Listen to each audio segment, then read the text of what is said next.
Welcome to the Beats and Balance podcast, a space for conversations at the intersection of creativity, healing, and community. Each week, we sit down with artists, healers, and everyday people to explore stories of transformation, resilience, and the ways we use creativity to survive and thrive. Hey, everybody. Welcome to the Beats and Balance podcast. I am joined today by Chantelle, a Black Afro-Caribbean and Latin queer artist, care worker, and founder of Blackbird Rising, a healing and artist sanctuary created to support the flourishing of Black, POC, and queer communities. Chantelle's work lives at the intersection of spirituality, plant medicine, art, and collective care, and is deeply informed by their lived experience as a survivor, a first-generation American, and someone rooted in diasporic and ancestral traditions. In this conversation, we're going to explore QTPOC spirituality, plant medicine as teachers, making art, surviving religious trauma, and what it means to be building a living, vibrant relationship with your ancestors. This conversation is about healing that is honest, embodied, and rooted in community, and I'm super honored to share this space here today with you. So we're just going to hop right into it. Chantelle, aka Neighbor, thank you so much for coming on the podcast today. Thank you for inviting me. Thank you for having me here.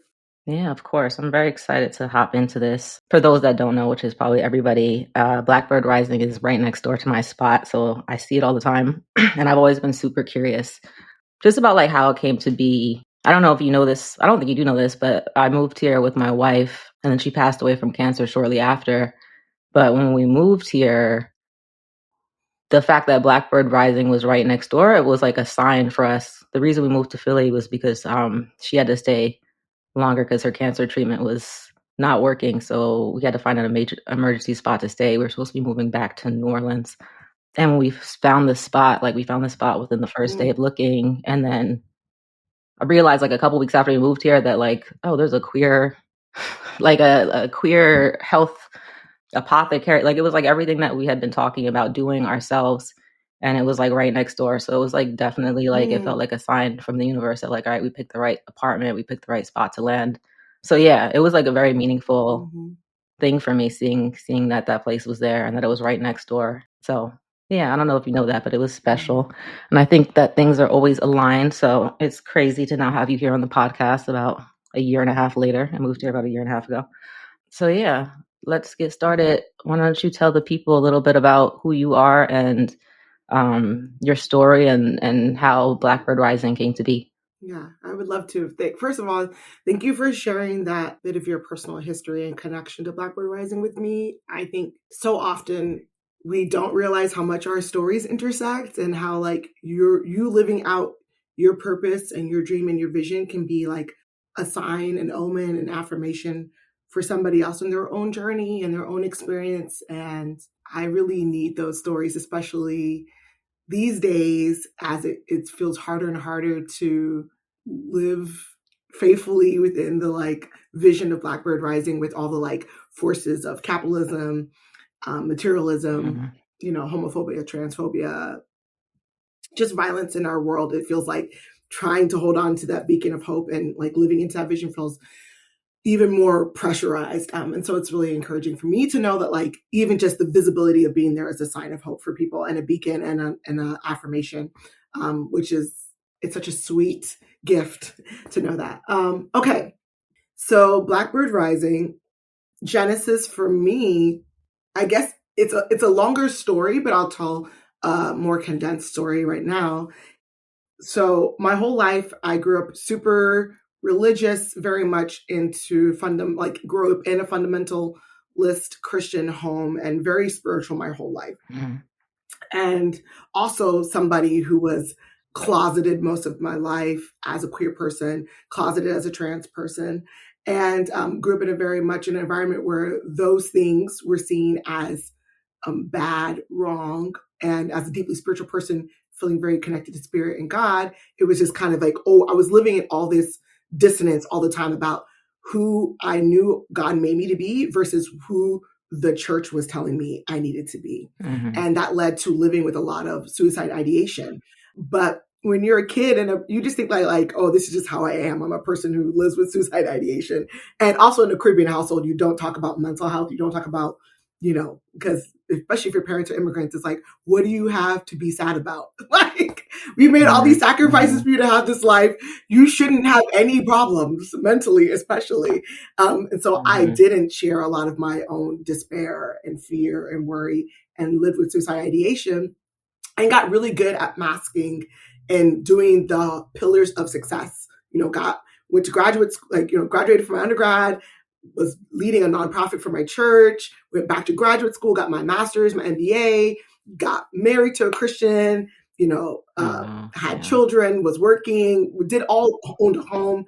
And, I had this experience of racism, very visceral, like racist experience in a spiritualist environment. I won't say the name of the place because it's local. But I wasn't expecting to experience such harm in this place that was supposed to be a healing space. And it was kind of the straw that broke the camel's back for me, because I was essentially holding on to like this life that I was supposed to have, but feeling all this despair inside. So in my mid-30s, I had a mental health crisis. And it really was just like all the agony, all the despair kind of came landing down on me in a really embodied way. And I had an experience of my first really suicide attempt. And in that moment, when I was like at my lowest, everything that I had been trying to like hold together started falling apart. My marriage started falling apart. My role in my spiritual community started falling apart. My business started falling apart. My friendships started falling apart. And I was looking for places where I could heal, where I wouldn't get further harmed. And I knew I shouldn't go to an institution. I was like, that's a bad place for me to go.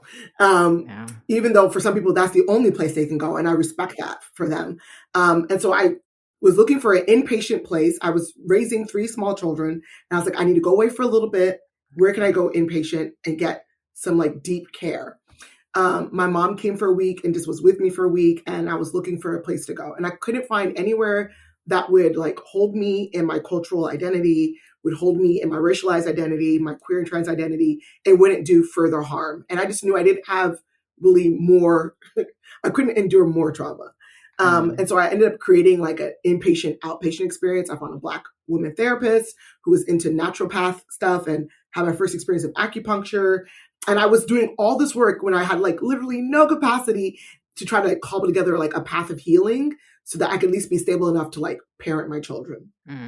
And in that moment, I was like, why is it in this hella Black city full of healers that like there isn't a space for me to go where I can actually receive medicine and care for myself that's going to feel indigenous and honoring for who I am and my values? It's just like, this should exist.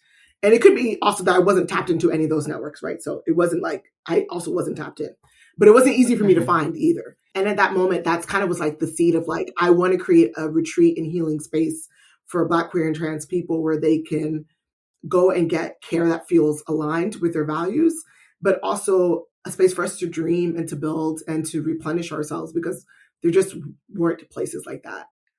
And it's kind of started me on that journey to Blackbird Rising. I love that. That's wild. One, kudos to you. That's a lot. And also, Black really doesn't crack, because I don't know how old you are now, but I didn't think you were mid-30s. So to that, you're like, oh, in my mid-30s, I was like, wait, hold up. That's wild. And then raising 3 kids, that's also. I'm in my mid-40s. I'm in my mid-40s now. It's a cool decade. It's a cool decade later from that. Like what? That's amazing. But also, like, I completely full decade. That's amazing. I love that for us as a people. It's the proof of the magic. Because you definitely don't look like what you've been through. It sounds like you've been through a whole lot, and I definitely can resonate with a lot of that. My great-grandmother was a mother in a Pentecostal church, so I grew up in a very intense church situation, and also in a very homophobic situation, and also had to be closeted for most of my life. Like, I don't think I came out until late 20s. Was very femme presenting up until there, trying to look like my mama, which is a whole other trauma. But yeah, and also like being suicidal at like 10, 5, 6, 7, 8 years old, and thinking that that's completely normal. That was also my childhood. And so just listening to you talk, I'm just like, damn, it's crazy how, and also going back to like seeing the spot and being like, oh, this feels like a sign, and then hearing you talk and being like, there's so many resonance and similarities. It just puts me in awe of the universe in times like that. Because, yeah, I think the mission that you're on is something that's deeply needed. The reason why me and my wife thought it was so amazing that it was there, we had been living in places where there were not a lot of Black people, not a lot of queer people. My wife was a professor and she was on fellowship at a university in Massachusetts. So we were up in the middle of nowhere for a couple of years. And then to come to Philly and be around all these Black people. I used to work in Germantown. Back in the day, I volunteered here before I went to college, and I loved it, but it was homophobic as hell back then, so I wasn't sure what that was going to look like moving here. Like, I was like, all right, we're moving to Germantown because I know it's hella Black, but I wasn't sure what the queer situation was like because I hadn't been here in like 10 years. So seeing that there was a queer spot right next door, like that blew me away. I was like, all right, things have changed. This feels like a definite sign that we chose the right spot. And I still definitely feel that way. So your mission and what you were doing is definitely deeply needed and appreciated by me, and I'm sure many, many other folks. How this started was also just like feeling like there is not enough spaces in wellness. There's not enough spaces in wellness, communities that feel affirming to Black, queer, Indigenous, neurodivergent.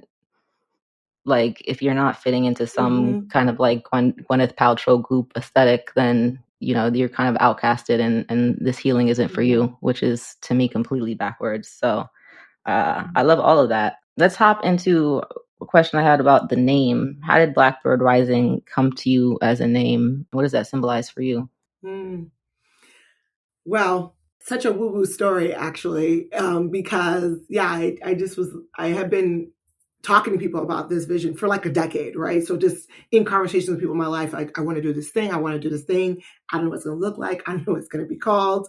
But when I turned 40, another moment of like everything that you've been building is falling apart. I'm a Scorpio sun. And so spirit loves to work through like the cycles of reincarnation with me. Like I've been like 20 different people. I've had people see me from like my former lives and be like, not recognize me because they're like, you don't even look like yourself.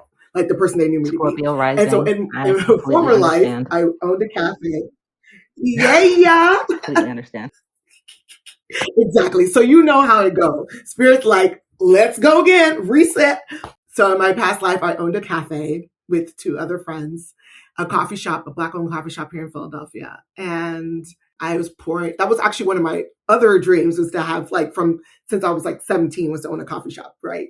And so I do this thing where I think the dream is the destination. And Spirit's always like, nah, sis, this is just like to get you to this point, to pivot you around this corner.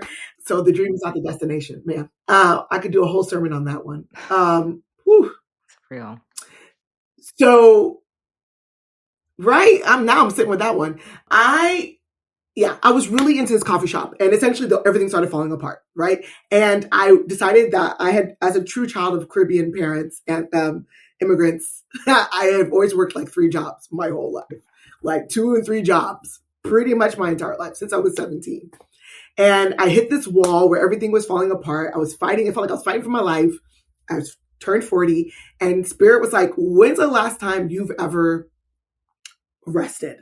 And I felt like the exhaustion of like my ancestors, right? From my grandmother who came here to this country as a nurse, but needed to work as a domestic worker, undocumented, to my great grandmother who raised like, you know, all these children in the community without much support from her spouse. I felt this exhaustion from like ancestors worth of, I'm tired and I need to clock out. Like I just need to clock all the way out. And so I decided to use my divorce funds to fund a sabbatical. Dang. I was like, I'm going on a sabbatical. I'm 40. I'm going on a sabbatical.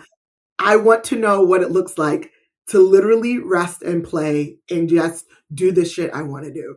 And so that's what I did with my divorce money. I went on my first ever sabbatical, and it was supposed to be only a few months, and it turned into like 6 months of me. It took me a long time to detox from my commitment to productivity, my commitment to capitalism. Even though I was working in anti-capitalist business, I had a lot of stuff to heal. And in that time, I got trained for Liberation Reiki, which is started a lineage through Cyrus and I, who's a Black trans person, trans man. And he created this lineage of Reiki that specifically is about healing for Black, queer, and trans people, right? So I was like, this is my Reiki path. And so I got certified to level 2 in that. I started doing yoga teacher training because I was like, I want to do yoga at this retreat center. I don't know what it's going to be called.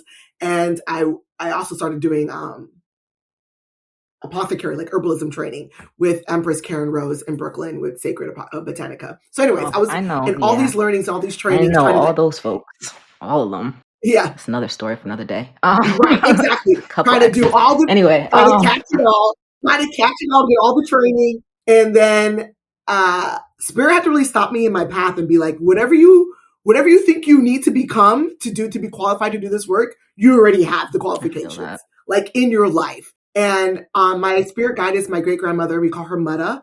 Her name is Olga Elizabeth, but we call her Mutta. And Mutta is my spirit guide. And she really was like, on her birthday, September 20th, she said, I was in the middle of my yoga teacher training. And she said, stop all this foolishness that you're doing and start doing the work. Like, it's time to launch the space. And I was like, I don't even know the name of this. I don't even know the name of this place. What am I even doing? And Mutta was like, no, it's time to get going. So I had to drop out of all these programs. I was in the middle of trying to get certified to do all the things I thought I needed to be certified to do, qualified to do. And it was a Scorpio full moon. I remember I went outside by where I used to live by a fire pit. There was no fire going, but I was standing under the light of this Scorpio full moon. And, as a Scorpio, that was really powerful for me. I was doing, woo-woo incantation stuff. And Spirit just came to me and said, the name of the place is Blackbird Rising. And I was like, okay, I have a name and I have my instructions to start. And I'm going to begin. It was really powerful, though, this image of a Blackbird rising, because I love birds. I actually have a blackbird that I got afterwards. I don't know if you can see it. I got a blackbird on my arm tattooed after I got the name. I love the song by Nina Simone, Blackbird. It just was like, I love everything Black because I'm Black. I love Blackness. And so just thinking about how we are rising, actual blackbirds are super hella of intelligent birds. So yeah, so it just felt really fitting and right. But Spirit gave me the name. That's how it happened. Underneath a Scorpio full moon, of course. I love that. Yeah, that was another, blackbirds are always a sign for me. That's one of my spirit signs. And so that was another part of the reason that I felt significant. But also that Nina Simone song is the best one. Actually, I have a really funny story about being in New Orleans. Oh, wow. I was in New Orleans and I was talking to my friend about I love New Orleans. First of all, if I could live anywhere besides Philly, I would live in New Orleans. I was just telling my kid last night that I want to take my kids to New Orleans. It's such a beautiful place. My partner really introduced me to New Orleans and we've been a couple times. So I was in New Orleans and I was talking to my friend about feeling stuck about stuff in my relationship and what am I doing and what's happening. And we're sitting there talking and all of a sudden there's flock or whatever they're called. What is a murder? I think they're called murder. Yeah, murder of crows. Of black birds sort of in the sky. Murder crow, right. They're doing all this, they do their formations where they're doing this shit. And I was like, am I tripping on drugs right now? Or are you seeing what I'm seeing? My friend was like, yo, I see what you're seeing. I'm like, Blackbirds rising. They're doing their formation. I was like, oh my God. Okay. Spirit, sends me messages you're on the right path. Just keep going. No. So yeah, I do also want to say shout out for you to be here and you really want to be a New Orleans friend. Woo! Oh no, I don't need to be in New Orleans anymore. My wife was a professor at Tulane, so that's why we were having to go back. That's where she worked. But I do love New Orleans. Shout out to New Orleans. That's why you but right now the South is not where I'm trying to be. Things are feeling. I'm trying to escape the U.S. at the moment. Okay. But yeah, I do love New Orleans and the culture. Yes, and the flee. Yeah. Yes, I do too. But yes, I also too want to figure out how am I going to Harriet Tubman myself out of America. Yeah. ASAP. For facts. Also. Yeah, Harriet. Also, who is my great grandmother, who's also my spirit guide. So shout out to Harriet. Harriet's also my spirit guide. Oh, shout out to my great Harriet. Grandmother's name is Harriet, and then Harriet Tubman always is with me. So I feel double Harriet. And I always saw, I know you have the altar to your great grandmother in the spot, and I always noticed that when I would come in because it would remind me of my great grandmother. So all the connections. And Brooklyn and Empress Karen Rose. I used to be over there all the time. Crazy small world. Listen. But crazy small world. Anyway. All right. So I know another thing that you're into is psychedelics. And that was super interesting to me because that's one of the things that has saved my life. Not going to lie. I'm huge. A mushroom buff. Used to grow my own mushrooms. Know all about. I'm obsessed with all the different kinds. And so that really, like I mentioned before, like being suicidal since you're little, I think you probably can relate, but that lifelong struggle of like depression, anxiety, eventually catches up to you. And for me, it was like right around my late 20s, when I was living in LA, and I just was like catatonic. Like I couldn't function. I couldn't leave my house. I couldn't do anything. I was having panic attacks all the time, like shaking, like my body shut down. And a friend of a friend put me onto like micro dosing mushrooms. But for me, and I think for a lot of Black folks, like mushrooms was always like a white people drug. So like I was scared. Like I was like, I don't know if I'm ready for this. Like, I don't know what I'm about to be seeing. But like literally from the first time I ever took it, it was such a spiritual experience and such like a grounding. Like it was like literally like the mushroom has a spirit and was like talking me through it and was like, this is the feeling you're afraid of. Like, don't be afraid of this anxiety. Like you just gotta push through. Like it was like literally like somebody like guiding me through, and it changed my life. That was like 10 years ago now. But I love when I meet other Black folks that have come into the knowledge of plant medicine in that way, and people that are like going back to these indigenous practices and stepping away from like the medical industrial complex that is killing us instead of healing us. I'm also somebody that's had chronic health issues my entire life. My wife had stage 4 cancer, so going through all of that like just is thrown me completely against. Not to say like, if you should see a doctor and see both sides, but I have made a hard left turn to trying to get my body right in natural ways. And so like, tell me a little bit about your experience with that. How did you start facilitating with psychedelics? Was it something that was taboo for you also in your childhood upbringing coming up? Or was it something that you knew about from being Caribbean? I'm African American from upstate New York, but I know. Taboo. Yeah. Yes. What? Taboo. Listen, all things were taboo. Any substance but the substance of the church was taboo. Yeah, everything was taboo. So it wasn't until my 30s actually when I came out. So when I came out, I was all about like, I'm just going to queer my whole life. I'm just going to queer my marriage. I was married to a white cis het man at that point. I was married to him for 13 years. We had 3 children. I was a pastor on a pastoral team. I was, but I really had contended with spirit for a long time to be like, please pass this cup from me. I don't want to have to come out and blow up my life and do everything. But I had just actually come through a whole consciousness raising process around my Blackness and being what it means to be Black and a child of the diaspora and to be raised in this country. So I know what it was like to like go through a thing where it's like your whole identity was whatever. So anyways, I was queer in my life. It was doing what queerness does, which is breaking your life open essentially and showing you all the alternate paths that you could take that will send you to liberation, literally. So I was on my liberation journey through queerness. And my friends that I started making friends with were people who, were friends with cannabis. And I had never done nary anything my whole life. Cannabis has been a friend for a long time. I was, yes.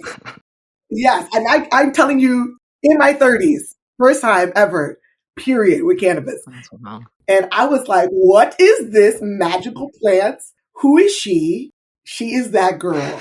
And so when I started, I've been making it this long without medication, without cannabis, without anything, friend. This is what I'm telling you. This is why the gates of heaven opened up before you. My Capricorn rising was really, and yeah, the gates of, it was like, oh, yeah. I was really like, who is this girl and how have I made it without her for so long? So really cannabis was my first teacher, plant teacher, like really medicinal usage, okay? Ceremonial usage. And from there, my partner introduced me to psilocybin because they would sit with mushrooms regularly and do their own journey and process. And I was like really scared about it. Also, same taboo. But I remembered being scared about cannabis and how much cannabis was like such a beautiful indigenous medicine for me. And so I was like, okay, I am a person that kind of does a kamikaze thing around things. So I'm like, I won't do it forever. And then when I do it, I go hard. I'm just going to try the hardest thing possible. Like I'm going to do it as hard as I could. So I did my first time with psilocybin. My partner, was my was my guide. And I, oh man, I did a heroic dose. And, you know, I didn't know what heroic doses were. First time out. And when I tell you, Jess, yeah, that's what I tell you. That's me. First time out the gate. 0 to 100. I'm just going to do the hardest. I'm just going to go. Yes, exactly. That's my whole life. Yeah, well, you know, it has its pluses and its minuses. And when I got that medicine, and in some ways it was familiar to the kinds of meditative transcendental states I would experience growing up in the Pentecostal church. Mm-hmm. So some of it was actually really familiar because I had all these like transic, like in essentially meditative, like out of body, alternate mind experiences in Pentecostal church my whole life. And so it wasn't super weird for me, right? Except for that what it did differently from those meditative states and like out of body, alternate mind states I had growing up in the Pentecostal church. What was different is that I felt, like you said, the companionship of the mushrooms of psilocybin, really trying to get up underneath so many things. And the portal of grief that I would feel come out of me, my artistry that was like essentially just on lock because of my need to survive, got popped right out of me. Yeah, it really unearthed a lot of things and healed a lot of things, but so much grief, so much sobbing. And from there, I would do journeys occasionally, do only in like really not recreationally, very medicinally, very ceremonially. I decided to try psychedelic therapy. My therapist knew somebody who does ketamine. Let's sit with you with ketamine. And I did that. And ketamine did not do me like psilocybin. She did me over real hard. It took me 2 years to integrate ketamine. Wow. But that one journey I had 2 years. It was people talk about psychedelic ego death, right? But what I experienced on ketamine was ego obliteration. So I became like not even a person. I was just like a speck on the sun. Like it blew past all my ego levels, psyche levels, straight to like clean slate. And I was not quite ready for that. So it took me about 2 years to integrate that. But as I had these experiences, I kept feeling like, you know what? I want to help open this up to other people. And so I learned about my Reiki teacher was somebody who's also certified to do psychedelics. And he mentioned a program where you could get certified to do queer psychedelic, like sitting with people, specifically queer people, in doing medicine work. And so I enrolled in this program and I got certified in doing queer psychedelics, sitting with ketamine. So I had a second time to sit with ketamine, and she was very different with me the second time. Very sweet, very tender, out in the desert in California.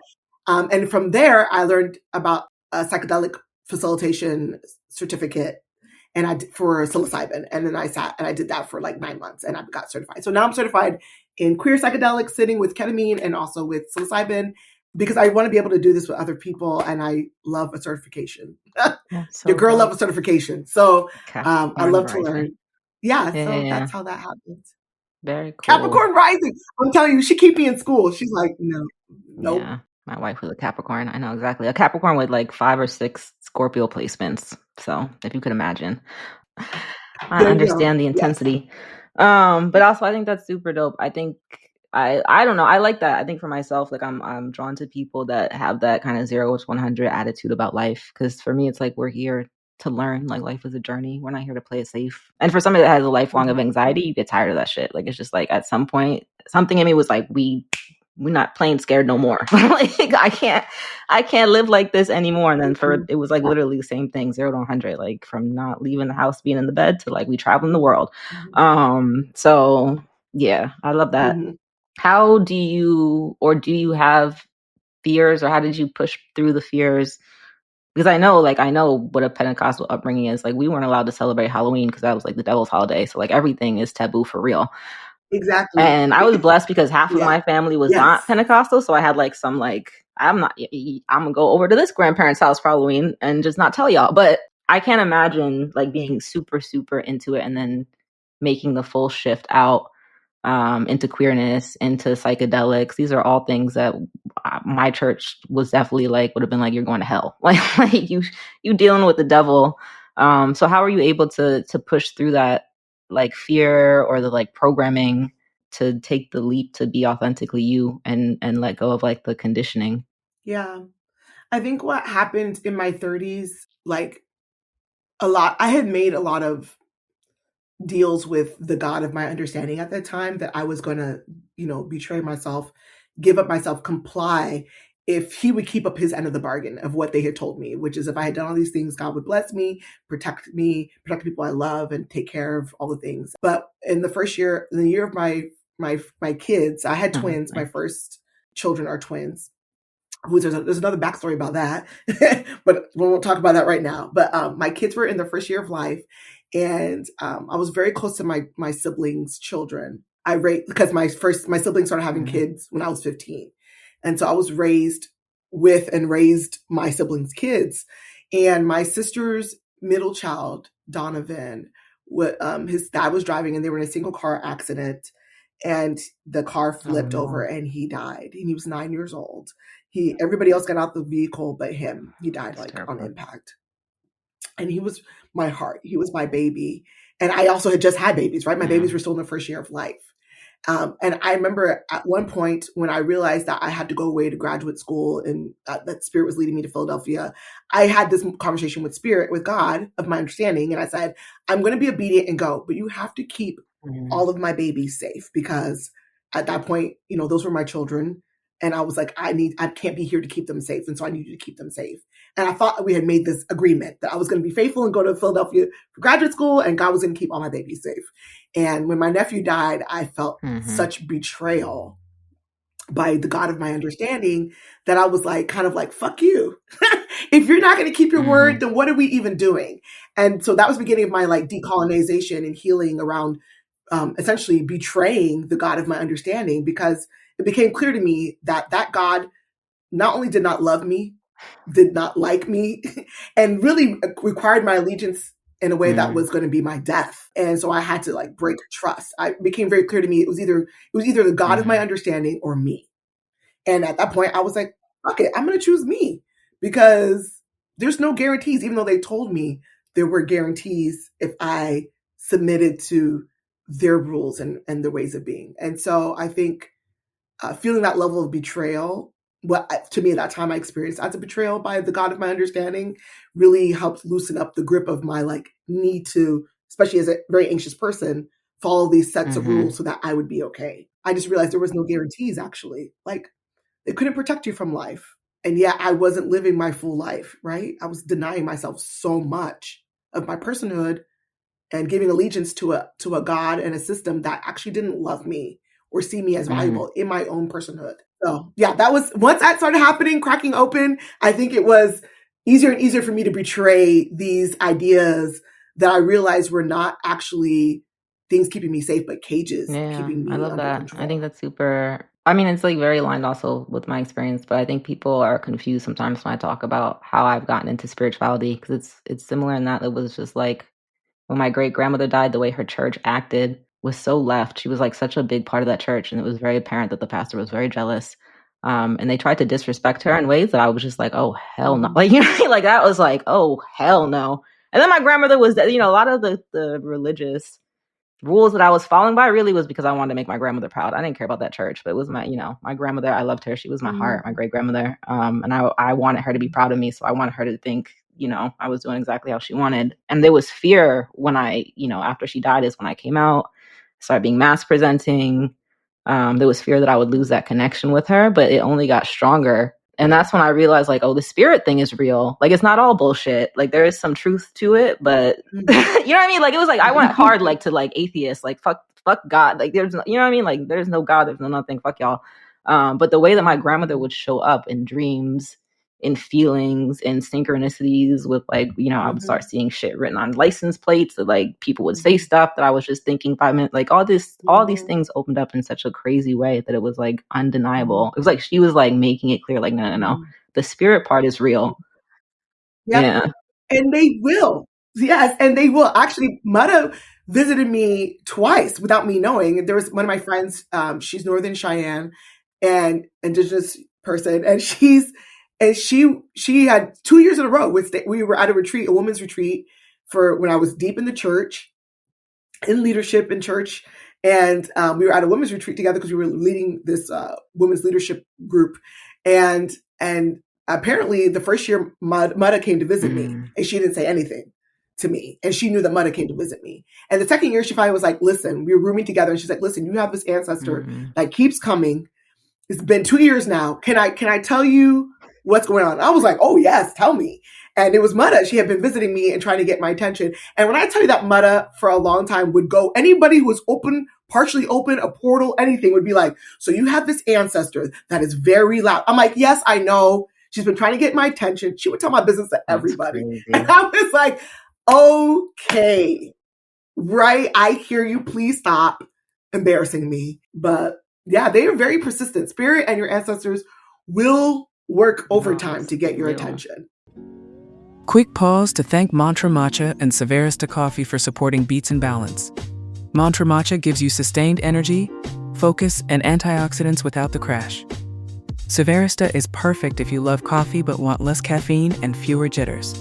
Use code BALANCE for 15% off Mantra Matcha and 25% off Savarista Coffee. All right, back to the episode. For me, it was my grandfather. My grandfather's like 6'5". And whenever I go into any like spiritual space, somebody would stop me and be like, there's a very big man. Like, there's a very big man around you. And immediately I'm like, Grandpa, damn. But I like, at that point, I was like, like there was so many coincidences that it was starting to get weird. But as soon as people started saying, yeah, there's a very big man around you, there's just an energy of a very big man. And I was just like, all right, that's undeniable. So yeah, I love that. I love people that have gone through similar experiences where it's like, you lose faith, but then you don't lose faith and you regain a new idea of how you feel like the world works and operates, and it kind of completely turns everything upside down. And for me, it's like, it's cyclical because like I had that whole experience after my grandmother died. She died when I was like 23, and then I had this whole like spiritual awakening, and I was super spiritual. Met my wife a month after our first date. She's told she has a year to live and she has cancer. And that became a new cycle of like spirit. All right, that's when the bargaining happened. If you keep this woman alive, I swear to God, like you have it. And it was like, it was miraculous in how it happened because we were married a month later. Her cancer started shrinking, like the tumor started shrinking in half, to the point where they changed her whole prognosis and was like, never mind, like you should live. And so when she did pass, like it was completely unexpected because we had been told she was a medical miracle. All these doctors were flying in from different countries looking at her. Her tumors were disappearing. So when she died, it was like it was another blow where I was like, fuck that. Like what do you mean? We done been through 2 years of all this spiritual whatever, watching all these miracles, feeling like all these miracles happen, and you gonna let me down like this? I was crushing. And really it was like the signs, like your spot. It was like I think that's part of the reason why we moved here, because it was like your spot, the Blackbird Rising thing. I have to see it every day walking my dogs. And it was always a reminder of like, that can't be a coincidence. And then I don't know if you know, at the park next door, they have that bench up that's like for calling dead loved ones. They put that up the day my wife died. So yeah. So I'm walking my dog, like the day my wife died, I'm walking my dog and I come across this, it's a huge, for people that don't know, it's a huge bench that has a payphone on it that says like for lost loved ones. It's an installation that they put up so that people could, have a fake phone call with somebody that they lost and passed. And they literally put that up the day my wife passed. And so it was like so many things that like I couldn't. Also my dog, my wife got me my dog for my birthday, like less than a month before she passed. And that the dog is like what's kept me alive with the suicide. Like I was like, fuck this, like I'm ready to go. And then it was like, no, like I got to take care of this little dog. Yep. So like it was like so many things. Yep. Spirit will bring. I have my little dog too. I have my little like. I'm gonna keep you go alive. Outside and you gotta walk stay alive, dog. Like you wouldn't see me if I didn't have these dogs. I would have just been in the house depressed. Like you wouldn't see me. Right. Yes. So yeah, just having this conversation. Right. And I stay seeing you with those dogs. I'm gonna tell you, you faithful with them dogs. But nothing else. Listen, you like the blizzard. I gotta watch these dogs. I'm like, rain, snow, sleet, it don't matter. You be out there with them dogs. Yo, like, those are my children. Like and it's my connection to my wife. Like she literally got me that dog for my birthday, October 8th. She passed November 2nd. And if it wasn't for those dogs, I would not be here. Like I wouldn't. I everybody in my family pretty much that I love has now passed. I got more people on the other side than I have over here. And for me, it was like, why am I still here then? Like, why did y'all leave? It wasn't like a sadness of like, there's death and you're Right. gone. It was like, why did y'all leave me here? Like, what am I here for? Right. And that was a really fucked up thing to sit with. Right. And it was literally like seeing your spot every day. I walk the dogs, walk past, like, this can't be a coincidence. Like the Blackbird, the conversations I'd have, and it would always like pop into my head. Like my wife, see, like you're still on a path. It was like what I was feeling. But for me, it was really hard to like be like, how? You know what I mean? Like what I'm here in the middle of nowhere. I don't know anybody in Philly anymore. I stopped talking to most people in my family. Like, so what it am was I just doing like here? really like 0 point. Right. But yeah, having this conversation is a Right. reminder of like, damn, like really everything is connected and all the loss and all the grief hasn't been for nothing. When I started this podcast, it was really like I was in deep isolation and something was like, you have to start talking to people or you're going to lose your mind. And something literally was like, do a podcast. I would have never, I don't like talk. Like I'm a behind the scenes type of person. I'm not not a like attention leader. Me too. I'm technically a behind the scenes person too. I honestly would be so happy just to be left alone. But Spirit's like, nah, that's not going to be your portion. I'm like, why do you keep putting me in community things? I just want to be like in my little corner, be left alone. Spirit's like, that's not for you. But you're right. Being isolated will make you, impair your mental well-being, because that's why they do that in incarceration. Like they put them in solitary confinement because it's a form of torture. And so, yeah, you're right when you were like, no, I got to get out of solitary confinement. It was real. But like everybody that I've talked to since then, like through this podcast, has been on such like a similar journey. So just like, it is super affirming.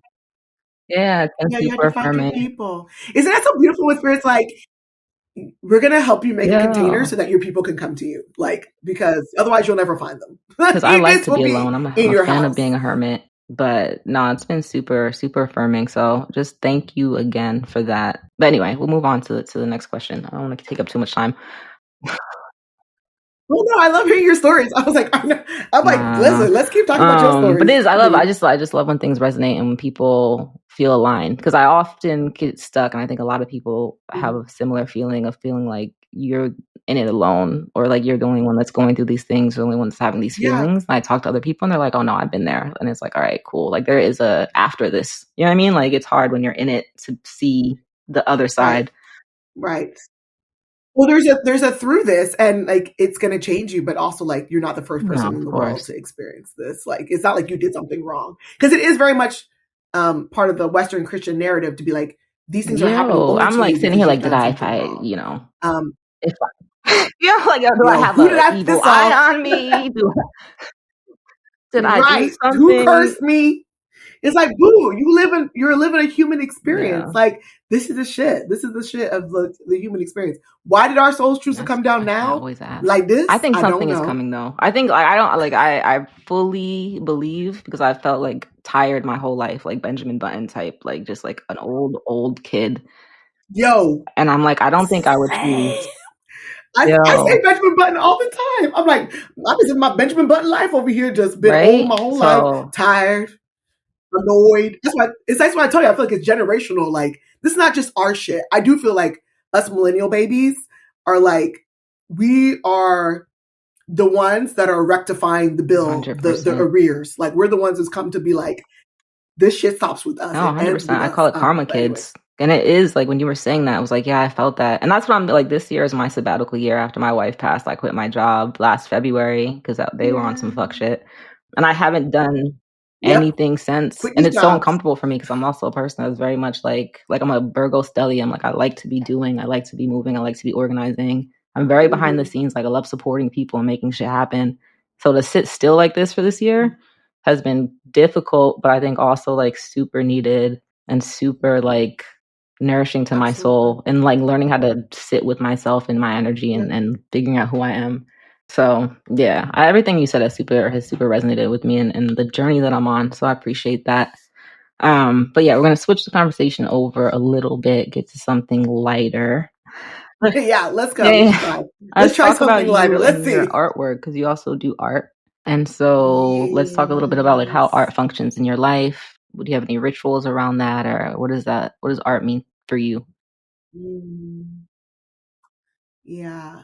It's so interesting because I have been a creative and my whole life, but I did not think I had earned the title artist. I was like, that's something other people do. I do this. I am art. I was like, I am artistic, but I'm not an artist. Meanwhile, my whole life revolves around making art, experiencing art, consuming art, talking about art. Yeah. But meanwhile, I'm not an artist, right? So I think it's really funny I think a lot of times that's happened to me where I'm like, I'm not this thing. And everybody's like, I'm like, I'm not an entrepreneur. And everybody's like, tell me about all the businesses that you've started and run. And I'm like, oh, damn, I guess I am an Imposter syndrome entrepreneur. is so real. No, it's real. I'm over it, honestly. So when I got to a place in my life where I wasn't using all of my creativity to survive, I found out that actually there was this whole other channel, psilocybin really, was like, there's actually this whole other channel of like survival can look lots of different ways, is what I'm saying. And part of what I was starting to like wanting to honor more was the way in which art was keeping me alive, like creating art, engaging with art was a big part of what was keeping me like on Earth side. And I think I didn't take myself seriously. I didn't take my artistic practice seriously. And I think Spirit was really inviting me to like, take this shit seriously. Part of what you're here to do is to create and to be in conversation as an artist. And I was like, oh, okay, I guess I'll take my ideas and my thoughts seriously around what does it mean, like being an artist. So I've always used art in my spiritual practices, always, my whole life. But I just thought it was like something cute, doodly. I don't know. I just didn't take it seriously. And so I started taking myself more seriously as an artist. And I got so much affirmation. Spirit's quick. When you're on, like I said, when you're on the path that Spirit wants you to be on, Spirit's like, let me quickly affirm you so that you will keep going. Because otherwise, God help you if you have to fight for this. And so I got a lot of affirmation and community and support from other Black trans artists, queer artists, as like, I see you as an artist. I got into this program that I thought was like 30, people had applied to this artist retreat at then Acorn Center that is now closed, but this beautiful Black reparative like a retreat space in Atlanta, outside of Atlanta. And I went there as a Black trans artist for this artist retreat friend. Like I was like over Juneteenth, I was like, am I an artist? Still being like, am I an artist? After I got into like I won this spot, this retreat anyways. And I think I didn't have a home for my art to live in. And that's part of what Blackbird Rising was for me, was to try to make a home for all the pieces of me that didn't feel like I had a place in my life or a place to live. And so that's why like the herbalism stuff is there, because I grew up in a family of herbalists and I didn't feel like there was a place for me to hold that. That's why the spiritual things are there, like, the botanica and the body work, all those things. I didn't have a home for that. And that's why my art is there. Like pretty much all the art in BBR is my art. Yeah. Except for like one piece, I think. That's not mine. Because I wanted to have an art show and I applied twice to Leeway Foundation and they were like, we like your concept, but we don't think that you can pull this off. We feel like you're new. Like I was like, literally, because 0 to 100, right? I was like, I guess I'm an artist now. So I started making art. I was like, I'm an art show. Why not? That's it. And everyone's like, they're like, have you ever, they literally wrote in the comments, we believe her concept, it's good. We don't think that they can pull this off. And I was, because they're like, who are you? Like, where did you come from? You think you just started making art yesterday? You can have an art show? And I'm like, yeah, Spirit gave me a fully formed art show. So I'm just going to do it. So Leeway has twice turned me down. So I'm still going to have my art show. But I realized that being an artist was actually a part of me that felt not productive, not useful to capitalism, and not useful to anybody actually, except outside of myself. And so in my Christian upbringing, especially as a femme-bodied person, my whole goal in life is to be useful to people and to be of service. And being an artist felt selfish, actually. Like, you're going to do this thing because you like it for you. But I finally realized that, like, that's exactly why I should be an artist. Yeah. It's because it's not useful. It's actually my birthright to be a creative force for good in the world and to create the world I want to see. And my story mattered. My perspective matters. And so as I leaned more into that and got affirmation around that and community around that, and the more I've been able to say, yes, I am an artist. My art practice is what helps keep me alive. It's my birthright. I remember the day my family saw one of my pieces. was actually a piece that's at BBR. And my mom saw it and she's like, you did that? I was like, yeah, I did that. And she's like, you just thought of it yourself and you did that. I'm like, yeah. She's like, oh, I guess you are an artist. And I was like, yeah, I guess I am. Like, so I think it surprised a lot of people who've known me for a long time to be like, that I'm taking myself so seriously as an artist, even though I've been an artist my whole life. I think that's super real. My grandfather was an art professor. And so, for me, it was just like, well, if you're not on that level, then why bother? So I would never have ever referred to myself as an artist. And then I got a reading with somebody and they're like, you're meant to do art. And I was like, the fuck you talking about? Like, what you mean? Right. You must be wrong. I think that's like I think that's the gimmick, right? Of like these institutionalized, colonized frameworks being like, we're the ones who get to say what is legitimate and what is worthy of time investment. But like, meanwhile, our whole community, all of our Black Indigenous communities, they're like, that was just part of our life. Like, we were creative people who, like, we had beading and we did, but like, it wasn't something that was set apart in this, like, this is the thing that we're lifting up as valid and everything else is like not real. Like, we were all folk artists and we made things beautiful because our lives were worthy of beauty. We would make a meal, and the meal would be beautiful. We would dance and the dance would be beautiful. Like, we would adorn ourselves and and all of our life was something worthy of beauty. And I think the way in which that has been gatekept. Yeah, that's the word. I think it's only in service of keeping the powers of oppression and control exactly where they are, where they get to be the ones who decide what is valuable. And so I decided to be like, no, all of my story, everything I think, everything I want to create is valuable. Like, you don't get to gatekeep me from myself, from my own creative force. That's what's happening, though. That's like the most depressing part of the world to me, I think, is that a lot of people don't realize that their whole life they're being controlled by the powers that be, just because they want to suck out your productivity and your resources and your energy. Yeah. This shit is taking you away from things that you could be doing for capitalism. like everything I'm doing right now is actually so anti-capitalist, not because I don't pay my rent and I don't worry about paying my taxes or overhead. It's because I am not doing something that is productive. I am not doing things that help keep commerce going. Like, literally, like, people are like, what is this business you have? I'm like, it's not really a business. What are you selling? I'm not really selling. Why are you here? Like, I have an MBA. I understand how business plans work. Like, I understand that I am doing what this system would call crazy, but I've decided that I don't care anymore, because to be sane in an insane system, no, that's real. It's not a goal. It's not a goal. I struggle with that myself. I'm constantly just like, I don't want to be in business, but I need to pay rent. I need to make money. And it's the constant struggle of like, well, how do I maintain life in a capitalist society, but also feel like I'm not selling my soul or my morals? And it's a struggle. It's a constant everyday struggle. And so I love to see when people are successful with that, because it gives me hope that I can also attain that. Like, I'm sitting here all the time just like, fuck, like, how do I live without ever having to work for anybody again? But also, like, I don't want to be a product. I don't want to create products. I want to create experiences where people can be themselves and feel like they are living an authentic life. And I don't need you to pay me for that. Like, I don't, you know what I mean? But it's like the world that we live in is like, well, if you don't attach value to it, if you're not getting paid for it, then what are you doing? What is the...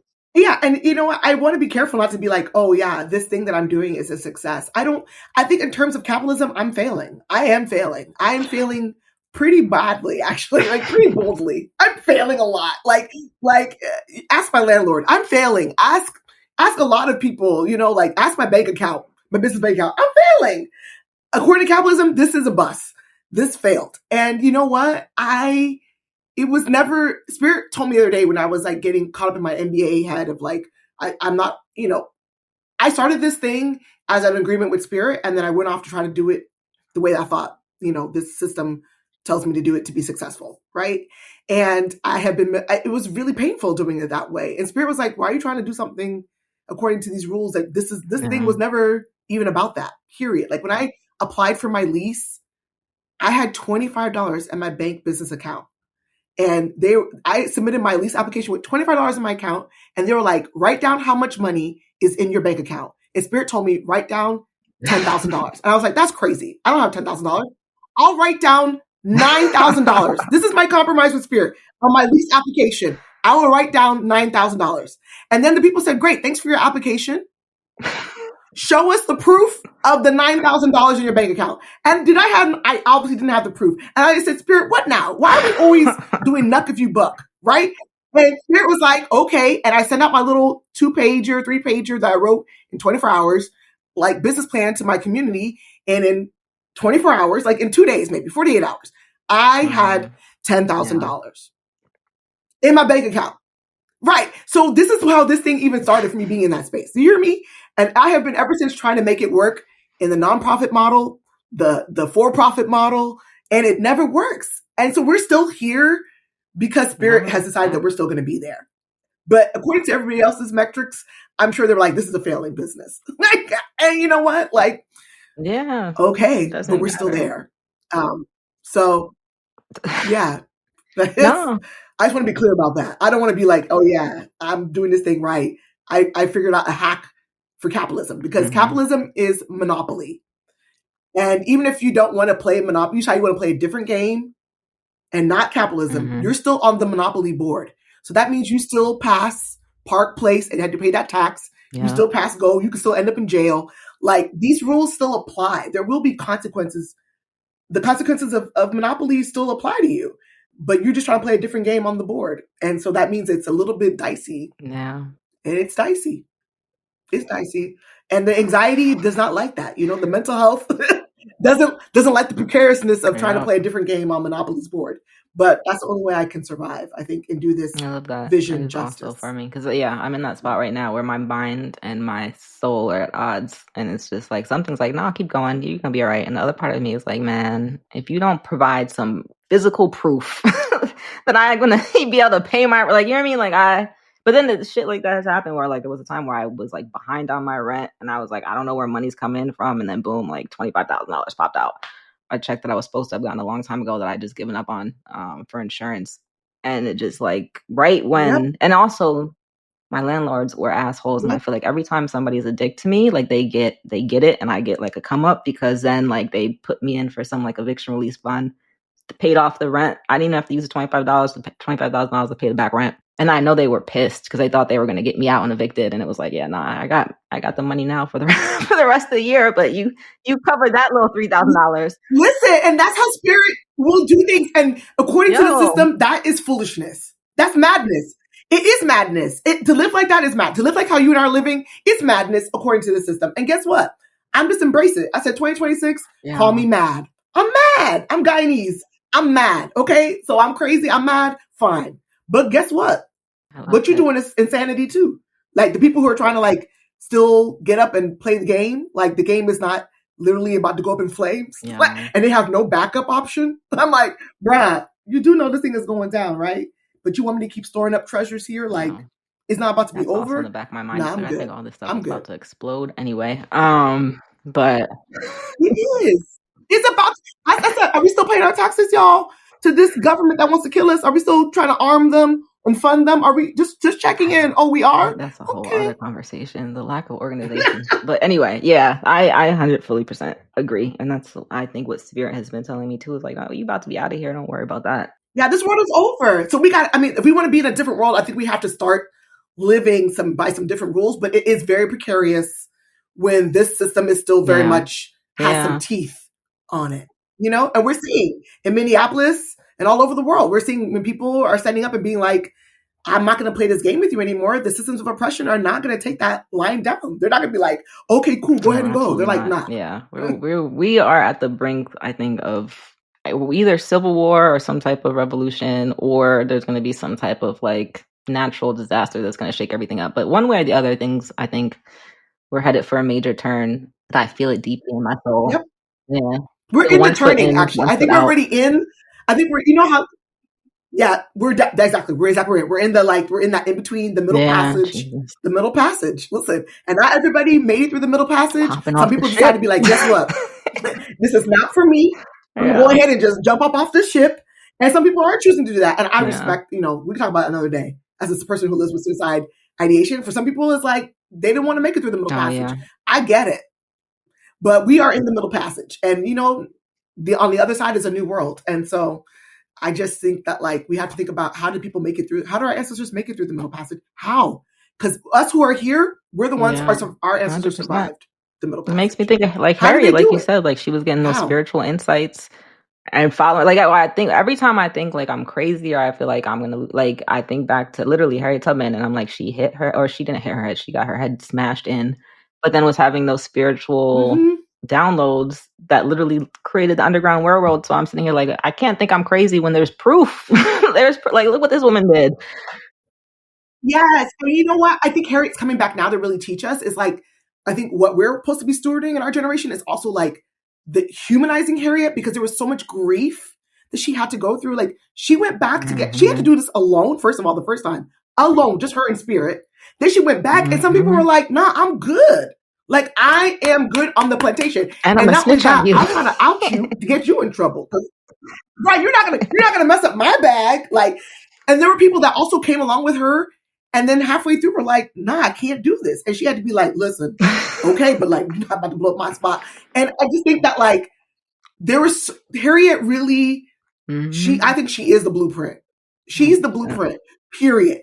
And also like sis, it cost sis something. It was not an easy road. It was not an easy road, but that's the legacy 100%. that we inherited. So we're in the turning. I don't know, friend, where this is going to go, but I think it's really up to us where it does go. Deeply. It is I up think to it's us. up to us and everybody else that's on the same wavelength to start building the world we want to see now. Like that's the way I'm just like, I can't focus on the doom and gloom of what's going on. The only thing I can be focusing on is like, what are we rebuilding after? Because I know everything is collapsing. I know this is an end. We're dealing with the fucking death rolls of patriarchy and white supremacy, and these folks are not going to go out without a fight.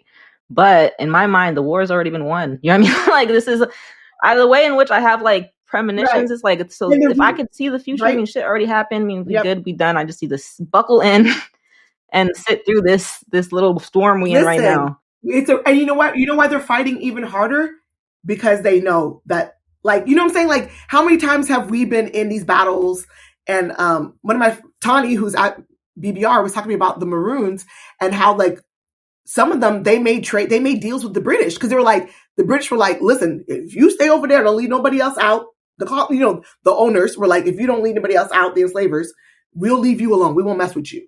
But the thing is that the only reason why they try to strike deals with you is because they know they could actually lose, right? And so we just gotta stop making deals with our oppressors. We just gotta be like, actually, fuck no, we want everything. We want it all. We're not gonna strike no deals with you where we be over here, but you can still keep doing shit to our people over here. Nah, we taking everything. We leaving. What did Denzel say? I'm leaving here with something. Like you're not about to.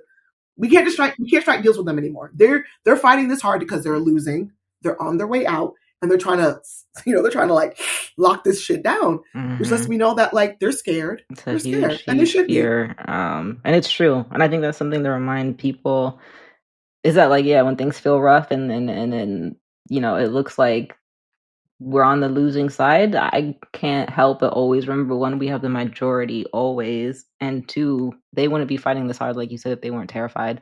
And three, all these folks like 70, 80 years old, like this is we're watching narcissistic collapse. Like they know that their lives are about to be over, and they trying to take everybody out with them. But yep. Yeah. This is their swan song. This is them. They're like, yeah, we're about to be done.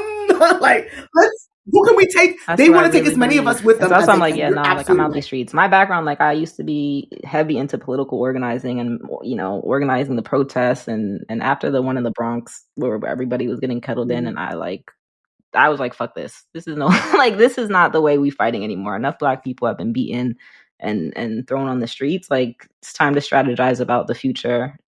Let these white kids sit on the front lines and fight the war. But for us and my people, it's about creating paradise and creating sanctuary to get through this period, and then like planning on how we're going to recreate the world when it's over. And I firmly believe that. Yep. And so that's why, again, I love spaces like yours, because I feel like that's the movement that we're heading in, is first like retreat, rest, recovery. Yeah, like we've been through so much trauma. We need to just sit still, which is like, I feel like what I'm going through personally now. But I think like everything is like, personal. what is it, the macro or the micro is macro, whatever. What's up is down. Person, yeah, yes, I know what you mean. I know exactly what's what you going on mean. in my life Yes, is going on in the world. and it's true. Yeah, Our so lives everything are is connected in reflecting that that. way. Yes, everything is a microcosm of the 100%. collective. Like that's what we are, and I do think there's every last one of us, especially Black, queer, and trans people, when we're like, actually, what we're going to do is go ahead and be about our lives and making the world that we want to be, because our ancestors have been through too many worlds ending. But whose world is Not ending? ours. You know what I'm saying? Not my world, because my world is not dependent on this system. Your world might be ending, but that doesn't mean that my world is ending. And so I think that like they want us to continue to try to prop up their way of living, but we're the ones that make the whole thing. We're the thing that gets ground up in the cogs, and we just got to stop laying down, and let our lives be the fodder for this fever dream, 100%. this white supremacist fever dream that they have us in. So I'm real good. 100%. Like my world is not going to end. The same way I deal with narcissism, because that's how I see white supremacy and colonialism. It's just like a societal version of narcissism, and the way you deal with a narcissist is you greystone and you ignore them and you act like they don't exist, and then they have no power. It's just like that's just how I'm living my life. And so yeah, like at all, they're not that relevant. I do think that yes, they have the power to. They do have the power. They do have power, but I'm not going to give them any more power than they already have. I'm not going to give them the power of my imagination. It's just where I'm at. It's just like, man. We just got to keep an eye on them so that we can be like, okay, I see you trying to do it. Okay, let me shore up over here because you getting crazy over right here. In Germantown, it was like, all right, I'm surrounded. I got a buffer around me. I don't have to see no white people if I don't. That's how I feel too. That's how I feel. That's why I'm in Germantown too. I was like, I need to be with my people. And that's what we're doing at Blackbird Rising. Like our Healing Justice Collective is about like, how do we make sure that like we're creating a life where we're actually compete. Like people in our collective are getting trained on all kinds of skill sets. We know we're getting tapped into giving out food once or twice a month. Like we're trying to make sure that like we're shored up here. That our pod can guide each other's back. We know what's going on in each other's lives. People got skills and resources to share, and we know how to be in community with each other because this is all we got is each other. And so I'm trying to train my kids to see the world that way too. Like you got to know your people, and you got to be able to call your people. Like, and they got to know that they can call you. Like, what's up? Because nobody's coming to save us, right? But us. So that's a fact. We are all we got. So yeah, on that note, I think that's a good note to wrap up. But let's just one time, if you have any events that are coming up, I know you guys do the fresh produce distribution, which you just mentioned. And then you have like a bunch of other events, tarot and Reiki and acupuncture and all those things. So you want to tell people? Yes. Actually, so we have a couple mutual aid projects happening twice a month. We give out second and fourth Saturday of the month, but we're trying to do that on a regular schedule. But free produce and often eggs and free herbal distro at our spot in partnership with Bunny Hop Philadelphia, but also we have the People's Medicine Cabinet, which is our herbal mutual aid that we offer free herbs and tinctures for Black Philadelphians. We also have a healers in residence right now in Yossi with Oshun's Palace, who's doing a lot of womb care, doula care, postpartum, abortion, perimenopause, all that kind of stuff. Like very cute, very sweet, not even cute, but she is very cute, but very sweet, nourishing medicine that's in this space available to be booked. Also, Tani Simone, who does tarot and astrology readings and spiritual supports, makes a lot of our baths and products there. And then, as I said, I do Reiki, liberation Reiki, also psilocybin and ketamine guided medicine sessions, and Hape as well. What's Hape? Wait, but anyways, I don't know what it is myself, so let me know. Real quick, Hape. Okay, yeah, Hape. Hape is an indigenous medicine where they take tobacco. I don't know why the word is going out of my mind right now, but like the ashes, and they mix with other like herbal medicines, plants, and it's like a powder, and you ingest it through your nasal cavities, and it's medicine to heal the heart and the mind. There was actually a Hape ceremony the other day at Bartram's Garden where two medicine men from South America came and that hape ceremony was whew. But anyways, yes, I do hape for people in Reiki, but also in medicine work. So I want to do more of that too, sitting with people in medicine, especially for Black, queer, and trans people who have a lot of barriers to access to that, and a lot of obviously internalized and externalized stigmas. And yeah, so that's all available. But you can always check out our Instagram or our website, where we'll be sharing about what's happening this month. But for Black History Month, we are by appointment only, so that we can rest more. So people can just hit us up our DMs, be like, I want to come through, and we'll meet up with you. It's beautiful. Yes. Happy Black History Month, by the way. Yes, my favorite month of the year, except for the cold, but that's all right.